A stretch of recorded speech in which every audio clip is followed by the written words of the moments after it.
people don't realize that something like 60 to 70% of all research is never published. All that research is Mm. still available to be looked at. It's only the research that promotes pharmaceuticals that essentially gets funded, because that's where the money comes from.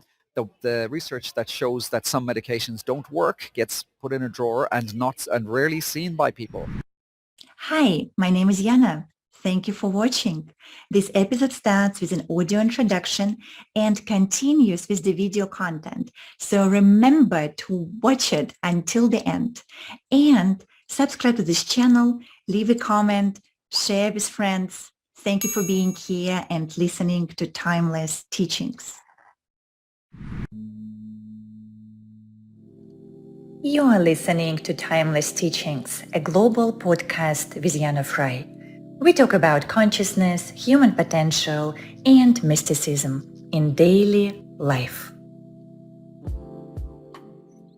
Welcome to the next episode of Timeless Teachings. And today our guest is Dennis O'Connor, who is currently in Australia and originally from Ireland. So Dennis, of course, my first question would be, what are you doing in Australia? Sometimes I wonder why, with all the craziness that's been going on in the world. But I actually moved to Australia more than 20 years ago, and that's where I've done the bulk of my career. So I started off in London studying nursing, and quickly found myself wanting to look around the world, and ended up in an absolutely beautiful part of Australia called Cairns, which is up near the top, which is quite tropical.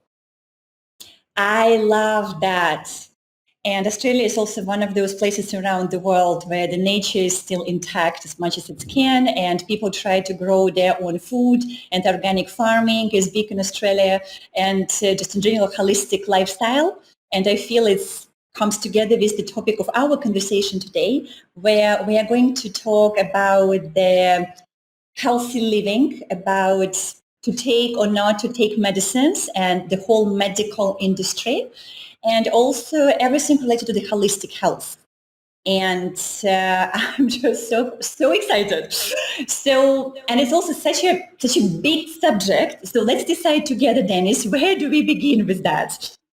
Well, I think my journey to get to where I am at the moment, for me, I still am quite incredulous about it, because I had that conventional training as a nurse in England. Then I gravitated towards intensive care, which is kind of one of the pinnacles, or it's one of the hardest areas in nursing. Then I got a little bit burned out and left that, and did some things like became a scuba dive instructor and sold some property. Then I got back into mental health. And now I describe for my clients that I've more or less spent the last 10 years unlearning the majority of the things I was taught. And I think that's very relevant in what's going on today, that the level of, I guess, misinformation and incorrect medical information, especially, that we're getting from all sorts of sources that I certainly thought once I could trust. And now, unfortunately, that level of trust has, as for me, fallen off very much. Let's go then right into that. The parts when you say that you had to unlearn. So what is it that traditionally was taken as absolute truth, that is proven and not to be questioned, and through your life experience and your own research, you realized that it might have to be challenged? Can you give us an example, please? Absolutely, yeah. So there's two main areas, but the one that obviously stands out is vaccines, which we can talk about in a little while. But the first one that really kind of started throwing off some of the shackles of my thinking was the subject around antidepressants. Mm-hmm. And because That's a I very had big one. Mm-hmm. Absolutely, and because I had that very firm ground in physical health, so things like ventilation and how your bloodstream works and how your stomach works, and then I gravitated from that towards mental health. I went in with a fairly firm knowledge that antidepressants shouldn't be the first line treatment for things like depression, especially. And when I started throwing out those questions to my supposed peers and the people who were experts, I really had a lot of firm challenges in putting those things across. So as a result, you have to start digging deeper yourself to validate what you feel is correct information. Then you dig a little bit more. Maybe there's a little bit of bias involved in my research, but you start stumbling across really incredible people who've done a lot of research on data around the fact that antidepressants especially are more or less useless and come with a lot of harms attached. And one of the people that I really refer to a lot is a fellow called Professor Irving Kirsch, who did a lot of work in London in around the placebo effect and antidepressants. And then you just have to look at the paperwork that comes in the box and see the horrific side effects from these things to know that we should be focusing on other avenues. And one of my personal story was actually getting into trouble by psychiatrists for explaining one of the risk factors about antidepressants, which actually happens to be increased suicide within the first 2 to 3 weeks of taking them. So because I was telling some clients and patients about this, I was berated for it because it would turn them off taking these tablets. So to my mind, that is not informed consent. And I've got a really big problem with that, with I guess, being corralled like that and almost lying to patients. Wow. First of all, kudos to you for standing up and being brave. What we know in our current world and in the history, people like you who actually take on old institutions that also global and connects it usually to a lot of money and a lot of power. It's a brave act. And of course, I mean, your voice, and people might say, well, it is just one voice. And here we have hundreds of companies who say something different. And at the same time, I find the purpose of this conversation is just to start asking questions. Absolutely. Right? So, and we're not installing any new belief system, and everyone is an adult here. It wouldn't be possible to do it anyway. So each human being has absolute right to make their own decisions. And at the same time, I find it's important to have these kind of conversations where we just ask tough questions. What if what we were told is actually not true, right? So even if it is unpleasant to look in this direction, and maybe medication around antidepressant is one of those subjects. Absolutely, and for me, it's very much about having that I guess having a bit of a sacred idea about informed consent, because if you're only hearing one side of a story, it's impossible to have informed consent. But deliberately withholding information because you're worried that somebody mightn't take a medication, I mean, that to me is quite unforgivable. I love that, informed consent. And I think it also where the legal system is developing around the world, and people are looking for that more and more before they make any decisions.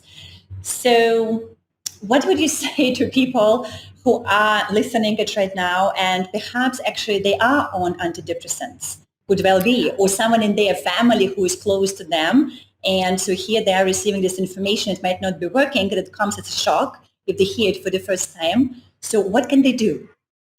Great question. So again, a lot of my work centers around understanding language as well. So when you start dipping into kind of a lot of psychological and psychiatric principles, language does become really important. And again, there's so many myths and misunderstandings around that I try to clarify. And none is more important than the opposite of the placebo effect, which is a thing called the nocebo effect. And one of my pushes continually is to show that things like depression and anxiety should not be considered as conditions or diseases. They should always be considered as symptoms. So the way I like to describe it is that our bodies are just wonderful, wonderful things that are always trying to help us out at any given time. And when we have these symptoms of depression or lethargy or anxiety or any other thing, even chronic pain, it's your body trying to tell you something. You have to change something. And again, I think there's also, you have to, I guess, see firsthand what seems to be working. And I've been very, very fortunate to deal with people who were given these nooses around their necks of these diagnoses with the idea that they're going to have this condition for the rest of their life. And I've been very fortunate to be able to help some of these people no longer have what they previously thought were incurable diseases. And I know, as we said at the beginning, you stay in Australia, so there are people, in America, in Europe, in Africa, in Asia, who might not be able to fly to Australia right away. And so let's say for those of them who are listening right now, it can maybe not possible for them to see you at the moment. And yet we are having this conversation. So what can they do? So when I do my assessments, they're very, very heavily weighted physically, and the aspects of trauma and circumstances in your life are very relevant to depression and anxiety. But in so many people who I deal with, there are massive elements of either toxicity or micronutrient deficiency. And this also takes me back to, I guess, my battles that I used to have when I was working in the mainstream system. What many people just have no idea about, and I was actually challenged about this by the so-called experts I was working with, but I was pointing out that serotonin, which is one of the chemicals our body produces for happiness, it's actually produced predominantly in your stomach. Mm-hmm. So, and this is very easy to verify. I actually had instances where my so-called peers were pulling out a chair, opening Google, and crunching the keys to prove me wrong, and then they're turning around going, "Wow, I never knew that." So we've got a massive, massive problem when the experts in the field of mental health don't know that serotonin is produced in your stomach. So therefore, if you are not looking after your stomach, and the word revolving around that is something called your microbiome, your serotonin production is not going to work properly. So we peel back the obvious things like toxicity. So we have to be eating clean food, drinking good water, eating animal products if we eat animal products that have a clean source of eating themselves. And then the other thing is, unfortunately, a lot of our modern foods are really, really deficient in really essential nutrients. Even our modern lifestyle, staying indoors, it deprives us of one of the most important things out there, which is that lovely big yellow ball in the sky called the sun. It's a tablet. It's a medicine. So I look for the obvious things first. And then once we tweak those things, we can go into some of that more niche stuff, which might revolve around things like even intergenerational trauma. So it is a very, very holistic approach, but it has to be quite thorough and breaking down all these little parts together. Mm-hmm. So it means a basic rule for any human being that first you have to check what you actually put into your body, literally. Right? Absolutely. The food that you consume or water or any other liquid, you have to be very clear as much as you can where it's coming from, what you are actually eating, and maybe even do your own research on how can you remove toxicity from your environment. And there is a lot of information out there. I'm just saying it to our audience, guys. It is more like for you to just get curious. You can do your own research. You can also get online. You can. It just goes beyond food. It's also, for example, what cleaning materials are you using to clean your house, right? It also can be toxic. And so it has those physical objects or forms that we have. And also then at the same time, just as you just mentioned now, Dennis, the intergenerational traumas, which is a big one. And they have just a huge effect on our health. And I just love how you're saying that if we look at all of those aspects of ourselves, then we just don't get into those really, really low emotional states that are diagnosed as depression or mental health issues. And I'm so glad you are doing this work. So thank you for that. And Absolute pleasure. Sorry. Yeah, it's so rewarding, when you have people who have had problems for years that haven't been addressed. And what I've really seemed to find interesting is a lot of the people who do come to me just have been kind of brainwashed by the doctor, unfortunately, and they have no idea about some of these basics. So some of the things, and I've always got to pull myself back and remember that people don't have, I guess, that vision that I've been um, lucky enough to have exposure to just from my jobs and different things I've participated in. But so many people are just missing what I would see as really, really basic stuff, and even the things that you're talking about there, Yana, just before, about what you're putting on your skin. A rule of thumb is if you can't eat it, don't put it on your skin. What are you washing your clothes with? Absolutely. These things are so, so important. And then as you again identified, the kind of trauma issue does pop up a lot, but I'm a firm believer that we don't have to re-traumatize. There's also other ways to address those things. So I'm a huge fan of sciences like kinesiology, for example, or hypnotherapy, or even shamanic practices, and Mhm. uh, substances like psilocybin. So we have so many, I guess, gifts and weapons in our armory to be tackling these issues. And I feel my job is almost like a translator to show people if these things are available. And then, as you very correctly said after that, if people don't know about them, they can't do anything. But once that door is open and people can see that these things are available, then they could begin these remarkable journeys of not only just healing themselves, but healing those around them. And you touched upon a very important topic when we talk about tools. The variety of tools that are available right now for any kind of healing, physical healing, emotional healing, mental healing. And I just want to be, once again, very honest here with everyone that we have to remind ourselves when we go and look for advice. So let's say if we go and talk to an expert in a particular field, because there is some kind of pain or discomfort, whether it is physical or mental or trauma perhaps, right? So we go and talk to the expert. The expert is also a human being that has their own life story. And through their own pain and their own life story, they have accumulated a certain set of tools that they are offering to people. And most likely those would be the tools that help them. And so I always find, just as you said, even when we talk about trauma, for some people, it makes sense maybe go and talk to a trauma specialist, like a psychotherapist, and process it. For others, it could be better to do a shamanic journey or any other, or kinesiology, right? Like, or any other alternative way of healing, just because this is what their system responds better to. And I find here it's our responsibility as we are going to a teacher, a master, a doctor, an expert, actually to do our own research about this particular person and their modality and ask ourselves, is that the best modality for me? So the modality might be wonderful, but the question is that the best modality for me? And only person would know. I just find that's a very important aspect. Yeah, you're making some great points there. One of the things that kind of stands out to me is how the structure of medicine has been created to put what we would now call normal medicine, and the word I would use for that would be allopathic medicine, on a pedestal. And unfortunately, for me, a huge mind shift and a groundbreaker in relation to the way I think about things was when I went on a journey of looking at the history of allopathic medicine, and that history is really quite despicable. It's very, very much driven by pharmaceutical companies, and even the training of people who previously I might have considered experts is a pharmacological driven training. And when what I'd like to do is I'd like to just throw open that door for anybody who's listening when we're considering experts and we're mentioning things like psychologists or psychiatrists or psychoanalysts.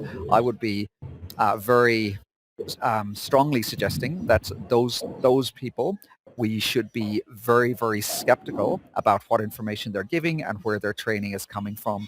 And I often suggest to my clients that a very good counselor is much better than somebody who has way more sophisticated training, because they don't have those corrupt modalities that have pushed their journey in their training. And I'm not certainly implying that these people have a malicious intent at all. I don't think they do. But certainly when I look at what seems to work and doesn't work, I often have to reverse the damage done by these so-called professionals, especially psychiatrists.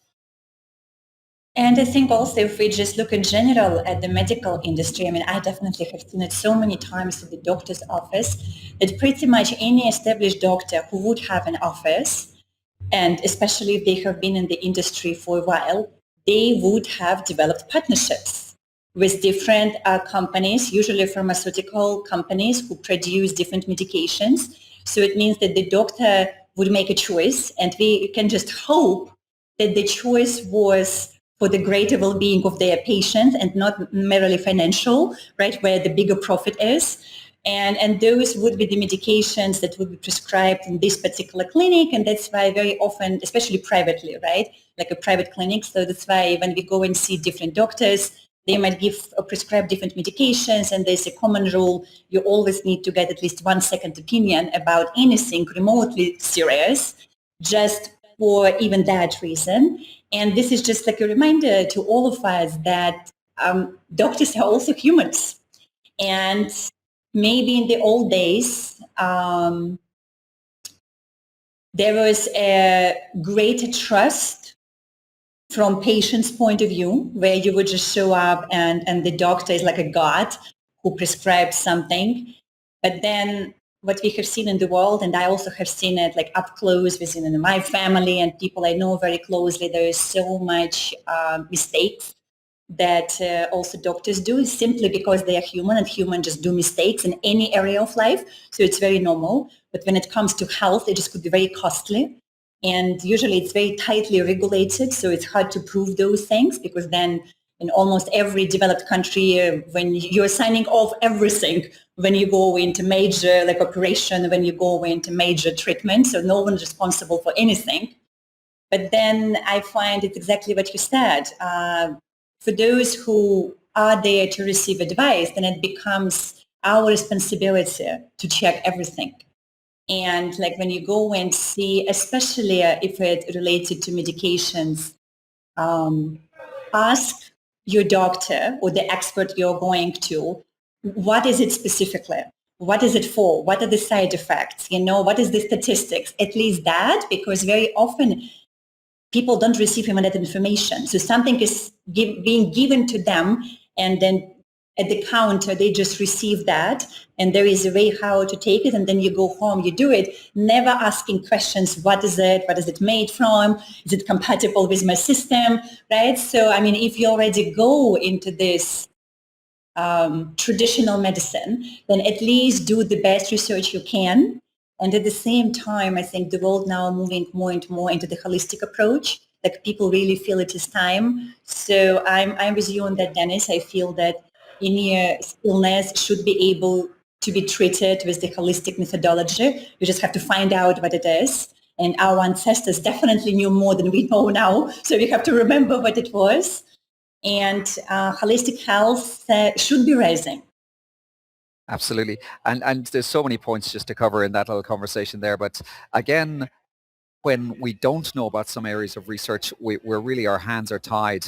And when I follow some great leaders in their fields and look at some of their work, they just throw open so many different avenues. So for example, people don't realize that something like 60 to 70% of all research is never published. All that research is Mm. still available to be looked at. It's only the research that promotes pharmaceuticals that essentially gets funded, because that's where the money comes from. The research that shows that some medications don't work gets put in a drawer and rarely seen by people. I'm again, to reiterate what you said before. Another huge problem with the medical industry is the fact that it's in symptom reduction or symptom treatment. And if you're treating a symptom, you don't know what's driving that symptom. And this should be where the focus is. But unfortunately, if that's the focus, you don't get repeat customers. So for example, we've got these terms like idiopathic hypertension. Idiopathic means we don't know what's causing it. Hypertension is high blood pressure. And we get a tablet to bring your blood pressure down. Your body is not stupid. Your body is never doing something wrong. It's always trying to compensate from something. So when people have high blood pressure, there's usually some kind of stressor or toxicity involved that your body is trying to work out. And that's just one of many examples. So, and just basically back to what you were just saying before, that holistic approach, absolutely incredibly important. We have to be ruling out, as I said, these deficiencies or toxicities before we even consider a path that involves pharmaceutical medications. And how do we choose our holistic doctors or advisors? That's the other question, right? There are many, many millions in the world, and there are quite a few people who are going now in this direction. So for someone who would like perhaps to get this opinion and looks at the variety of holistic experts, so how do you choose one? Well, that's a fantastic question, actually. I haven't really thought about that too much in depth, but I'd have my own little criteria for that. If somebody wants you to keep on coming back and wants you to be buying a lot of different stuff off them, whether it's medications or whether it's supplements or whatnot, I'd be steering clear of those people.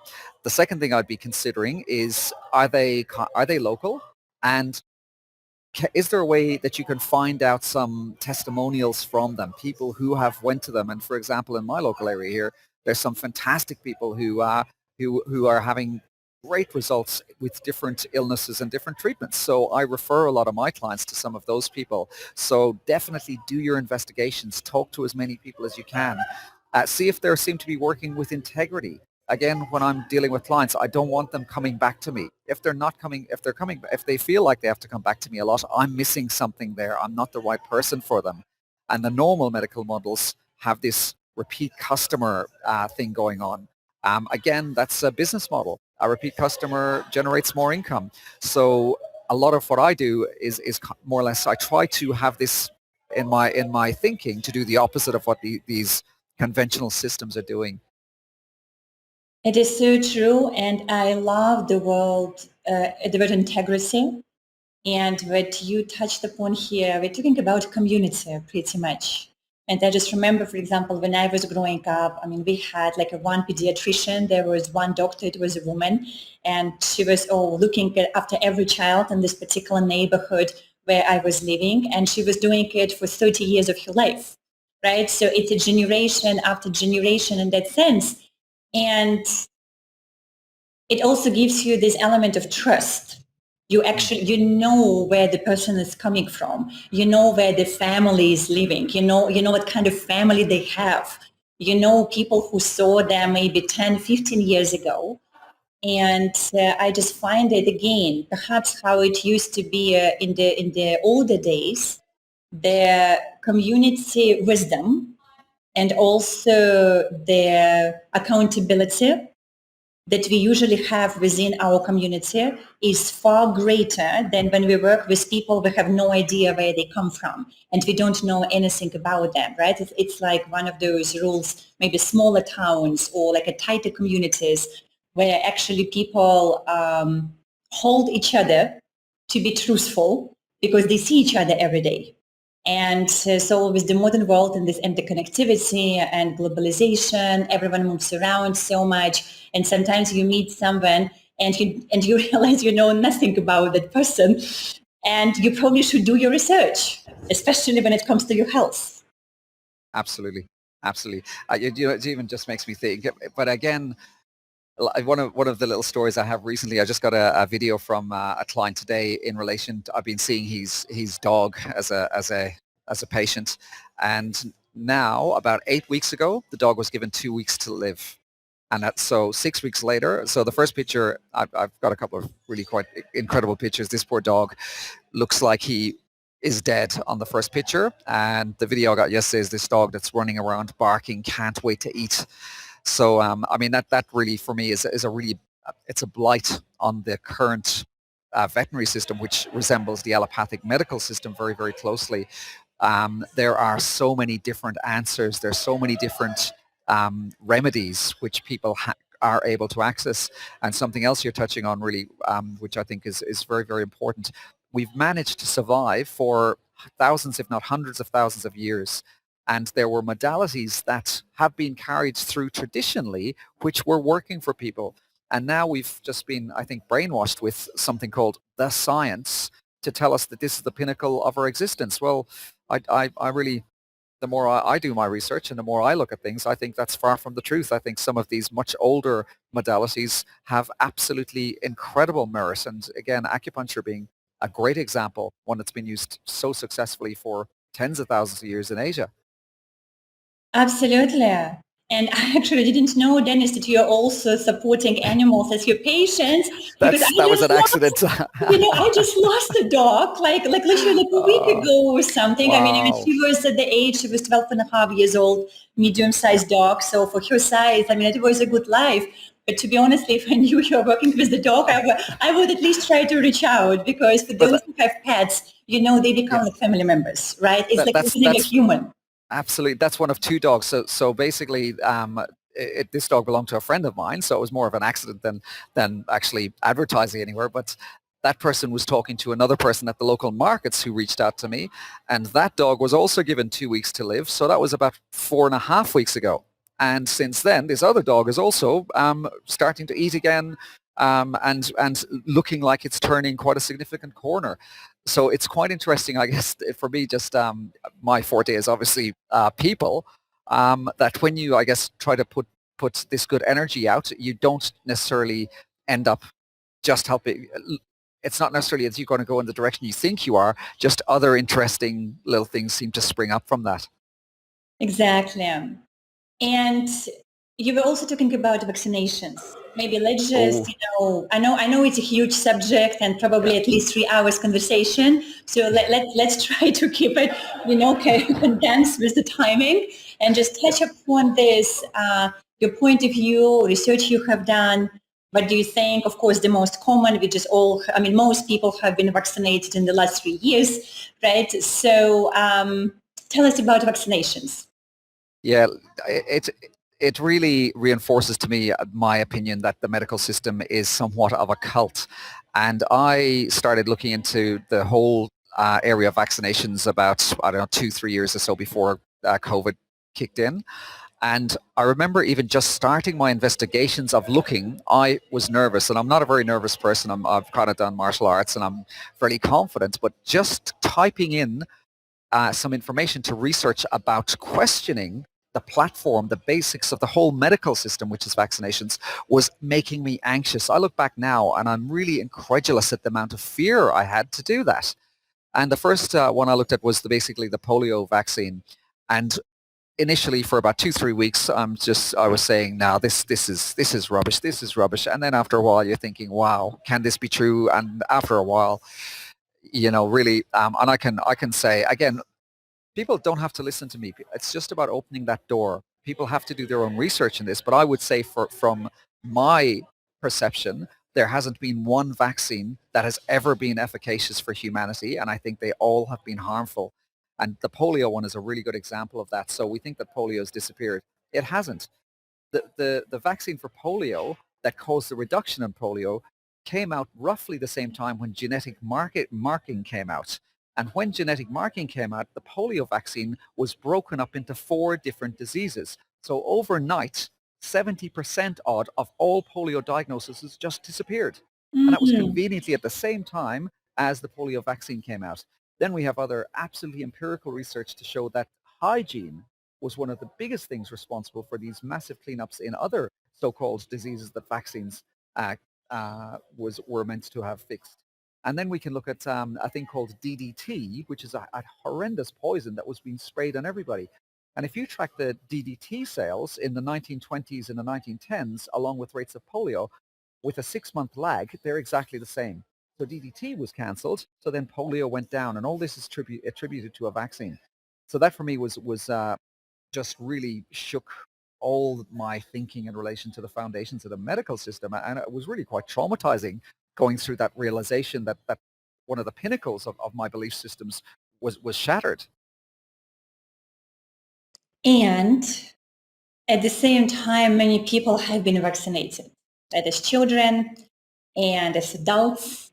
And so speaking about toxins, I'm just wondering if there is an advice perhaps you can give to any human being who just would like to upgrade their health.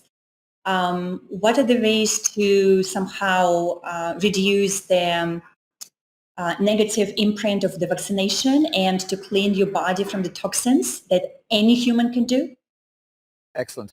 And I think you're probably leaning more towards the vaccine that was the so-called safe and effective vaccine that was rolled out in the last 3 years. Well, But this is because this is probably affected the largest number of people, right? Yeah. yes, of course, absolutely. For those And who the have been first vaccinated from COVID, if we start questioning the vaccination, regardless of which one, where it came from, and if you're wondering now whether it's good for your health, so what can you say? But people don't scare, right? yeah. So we don't want to create extra anxiety around it. So let's just talk about what can we do in terms of health. And just please make sure you keep the mic closer also, so I make sure I hear you good. Yeah. Mm-hmm. Yeah, listen, clean up your water, clean up your food. Absolutely number one thing every single time. And the other two absolutely incredible healing modalities we have are the sun and the earth. So getting our shoes off and doing something called earthing and grounding. So this dumps inflammation. And then after that, we can consider things that actually do pull toxicity from our bodies. And these things might be Shilajit is a very good one. You have diatomaceous earth, which is another good one. You have different types of carbon, which also have that kind of chelating, pulling effect. And there's a lot of discussion around spike proteins. So it does seem to be that there are things that can effectively bind to spike proteins. One of those things is a thing called suramin. You can find that in, I think, in pine needle tea. So yeah, so there are actually lots of different things we can do. Some things will work better for some people as opposed to others. And also it seems to me that because I've looked very heavily into that area, that it seems there are different batch numbers that are associated with less harms. So some people might be much less affected and other people might be dramatically more affected. Then you can break down the different companies, the different brands that people have taken as well. So I think, and also that just for people to really have that hope and that belief that the body is a miraculous, miraculous machine. It is always trying to help us. And this then comes back to something which I'm also very, very passionate about, the placebo effect. Mm-hmm. And the placebo effect can heal anybody of anything. We have this documented in Western medical literature of people with things like Huntington's, which are terrible end-of-life diseases, going going to Lourdes in France, taking holy water and being fully cured. These are examples of the placebo effect. So I think never lose hope. We have to be positive. We have to just really reinforce within ourselves our capacity for healing. That's where the true magic lies. And this is what I try to bring people towards in my journeys with them. Start with those kind of nuts and bolts basics, and then open up that understanding and that realization to where the magic is. And that is things like the placebo effect. Absolutely. And it's such an important point about how much we are actually controlling what is happening in our body, in our mind, and in the reality around us. And I think especially when we have conversations, anything related to vaccinations, people, we don't want them, falling into the anxiety attack and depression that, well, the vaccination happened already because for many it did. And then, so what do I do right now, right? And so to your point, I like it. It's please do not panic. So, and even if something was there in a particular batch that you received, it is not the end of the world. And there are tools and there are things you can do. There are things you can do on a practical level. It's just what Dennis said about food and water and certain, extra supplements that just helping detoxification of your body. But it's most important in your mind, right? So with the placebo effect. So if you're truly encouraging this belief within yourself that you can heal yourself from anything that doesn't serve you, you will succeed 100%. And I think that this is very important, just to keep reminding ourselves that whatever might be happening to us is actually always happening for us, and we are always in charge how we can work with that. So I find this is very important. Absolutely. And another thing I would add, it seems to me that there's a little bit of an attack happening on humanity at the moment, unfortunately, and vaccines is one way of doing things.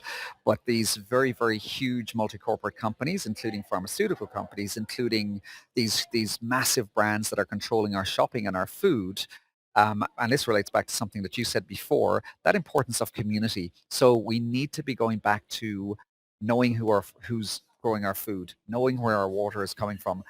And another thing that I invariably tell just about everybody I see is don't buy anything in the supermarkets. It's Yeah. poisoned. So grow your own stuff if possible. Make sure the ground that you're growing it in is good. Talk to your farmer. Find out where your animals are coming from. So this move away benefits from the corporations, benefits everybody, benefits your local, and it benefits the environment, benefits the local business people there, and it also protects us if these companies want to switch off our food. If we're trucking in food from here, there, and everywhere, or if we are buying food locally and we know where we can get it, this makes us very, very safe and protects us. So this kind of, I guess, holistic methodology or way of looking at things, it's a win-win on just about every single level. I love it, Dennis. Okay, so one of my few final questions, we will be coming, I think, soon to our time. So you, one person who lives in Australia, and I think that it's phenomenal what you do, and there are people now listening to that. What are the options, right? So for those who maybe live somewhere around your neighborhood, of course, they can come and see you. But those who are not, is it something that you can help them via online sessions? Is it possible to do like online diagnostics? Let's just get it out in the air so people know what ways to reach out and in what ways can you help? Absolutely. Listen, I do a lot of public speaking. I can run workshops or Zoom classes online. I've actually got a full health course which I've just completed, which I'm just putting on my website now. It's just about finished actually.